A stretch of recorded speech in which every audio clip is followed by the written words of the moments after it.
जमशेदपुर पूर्वी सिंहभूम के सभी प्रेस मीडिया के मित्रों का हार्दिक स्वागत करते हैं, अभिनंदन करते हैं। आज लंबे अरसे के बाद केंद्रीय समिति की इस बैठक के माध्यम से आप सभी से सीधा संवाद का अवसर प्राप्त हुआ है।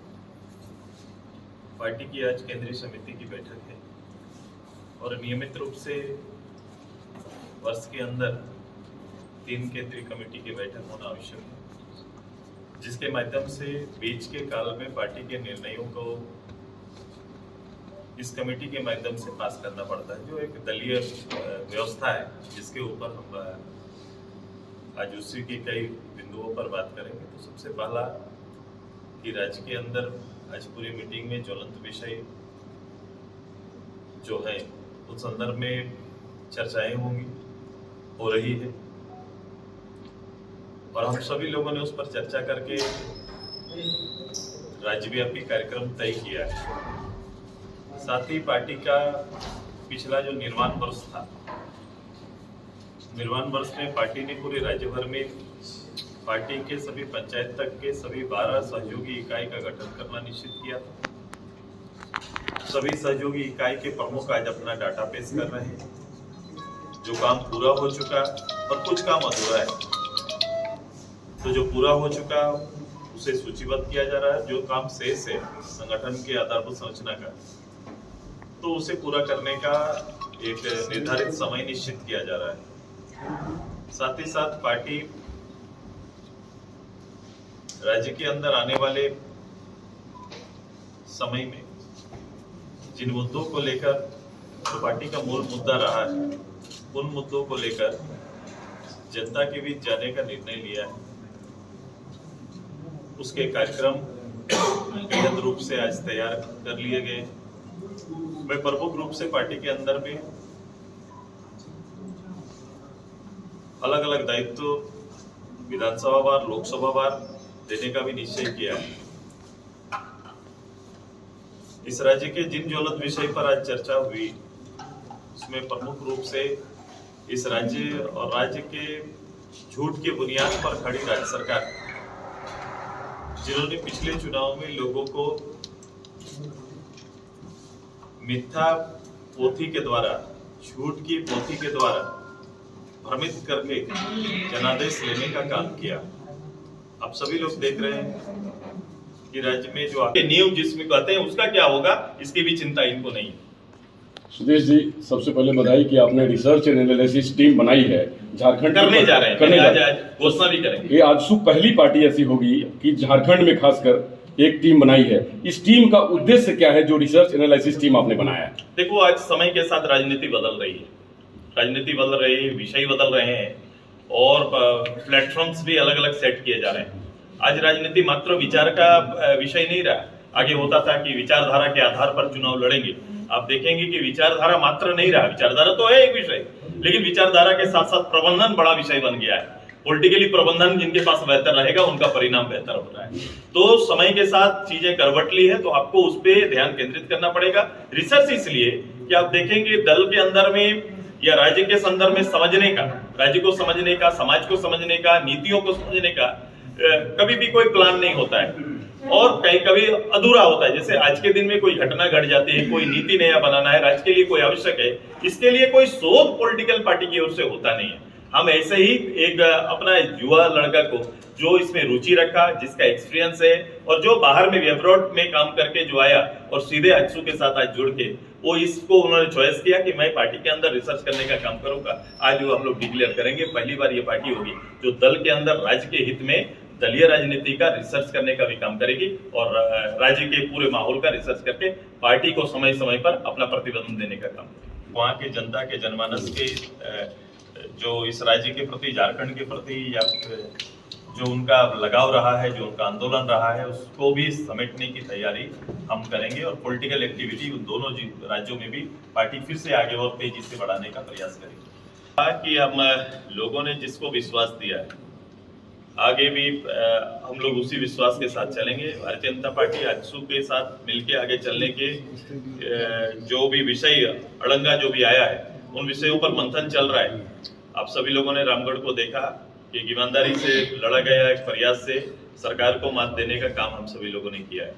सरकार, मैंने कहा कि सरकार, मैंने ऐसी गवर्नमेंट हमने देखा नहीं, गैर जवाबदेह सरकार जिसकी कोई जवाबदेही नहीं। और इन्होंने केवल ये नुकसान अभी वो केवल अपने दल का या राजनीति का नहीं कर रहे हैं, ये भविष्य का नुकसान कर रहे हैं, ये भविष्य को कमजोर कर रहे हैं।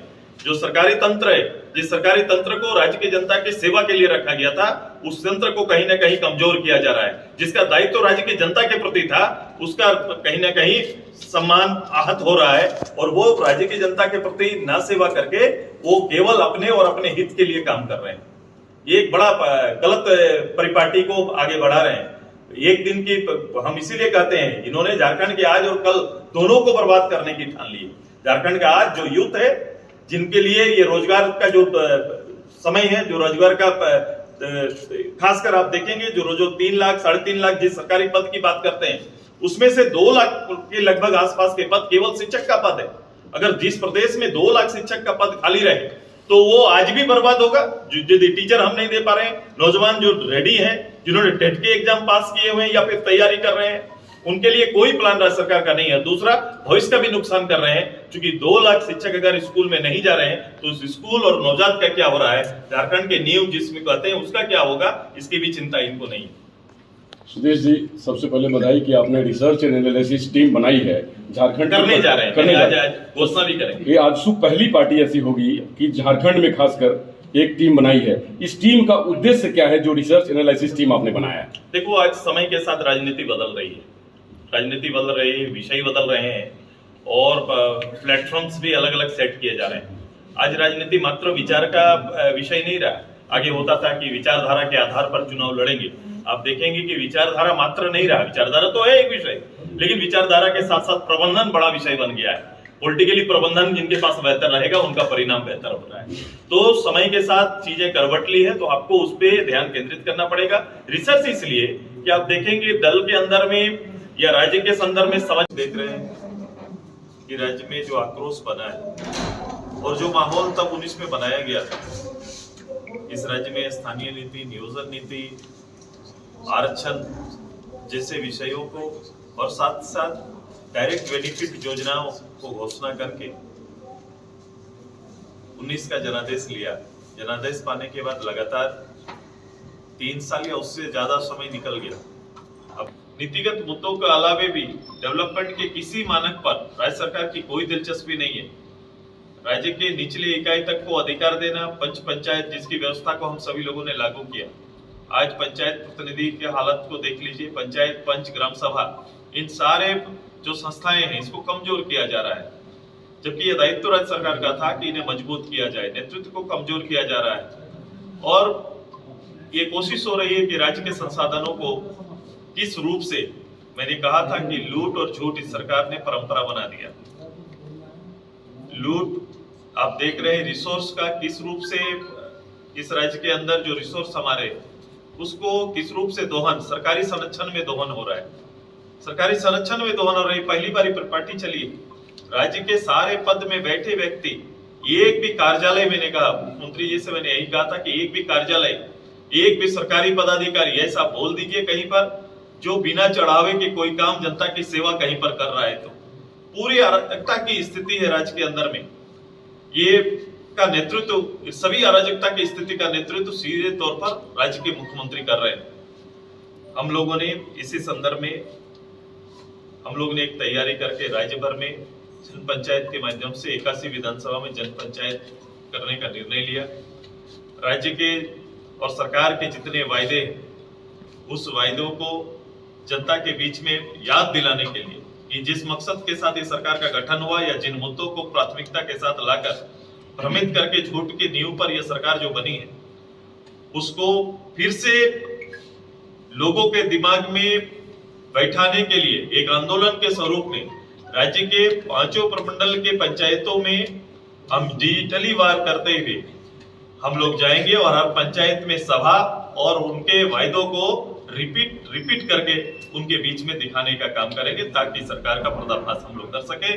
सच्चू की बातें नीचे तक पहुंच नहीं पाती है, तो कभी कभी अखबारों के माध्यम से, मीडिया के माध्यम से, यूं तो मीडिया को गाली देने की परंपरा उनकी बनी हुई है, बावजूद इसके कि इनके माध्यम से जितनी बातें जा सकती है उस जगह तक जहां तक उससे आगे भी कैसे बात पहुंचे, पंचायत में कैसे पहुंचे, ग्राम सभा तक बात कैसे जाए, वो सारे कई गुणात्मक बदलाव लाने की कोशिश की है।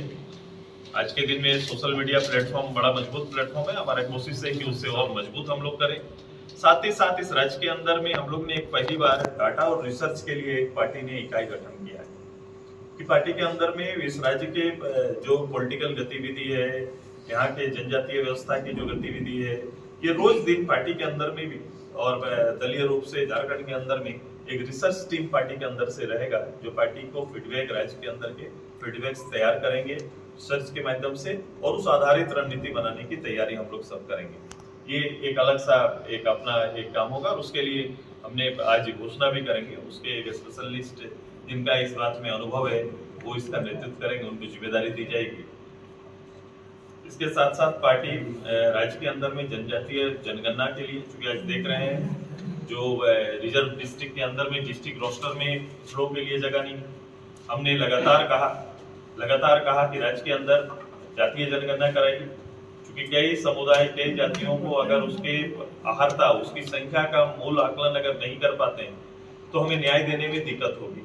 तो इसलिए इस राज्य का सबसे बेहतर यही होगा कि राज्य के अंदर जातीय जनगणना हो जाए, ताकि सभी समाज को न्याय मिल सके। और इसी संदर्भ में दूसरे राज्यों ने काम शुरू किया। हाउस पे जाकर मुख्यमंत्री इसमें भी गलत बयानबाजी करते हैं। आप मुख्यमंत्री जी ने रिजर्वेशन को लेकर एसटी, एससी, ओबीसी का रिजर्वेशन बढ़ाने की बात की, वो एक प्रस्ताव सीधे कैबिनेट से लाते हैं और भेज देते हैं।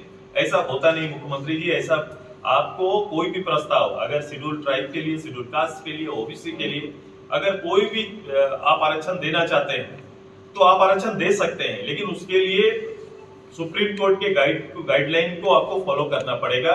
सुप्रीम कोर्ट ने कहा है कि राज्य सरकार अपने राज्य के अंदर ट्रिपल टेस्ट करा के, अगर उन्हें यह लगता है कि राज्य के ट्राइबल के लिए, राज्य के कास्ट के लिए, राज्य के ओबीसी के लिए आरक्षण देना जरूरी है, तो उसके माध्यम से उनका अध्ययन करते हुए कोई सरकारी कमेटी के माध्यम से ट्रिपल टेस्ट कराते हुए आप उसमें आगे जा सकते हैं। गवर्नमेंट ने इसके बिना तर्क दिए सीधे केवल मैं इसको इतना बढ़ा देता हूं, इसको इतना बढ़ा देता हूं, ये मुख्यमंत्री जी दायित्व का है और संविधान से चलती है चीजें, और आपको संविधान के मानकों को निर्धारित करते हुए उनको फॉलो करना पड़ेगा। सुप्रीम कोर्ट के गाइडलाइन को जो इसके संदर्भ में राज्यों को प्राप्त है उनको देखना पड़ेगा। कर्नाटक ने किया, कर्नाटक ने ट्रिपल टेस्ट कराया, मध्य प्रदेश कर रहा है, उड़ीसा कर रहा है, बिहार जातीय जनगणना कर रहा है। आपको उसी रूप से इस प्रदेश में आना पड़ेगा, तब जाके जो अभी स्थिति पैदा हुई है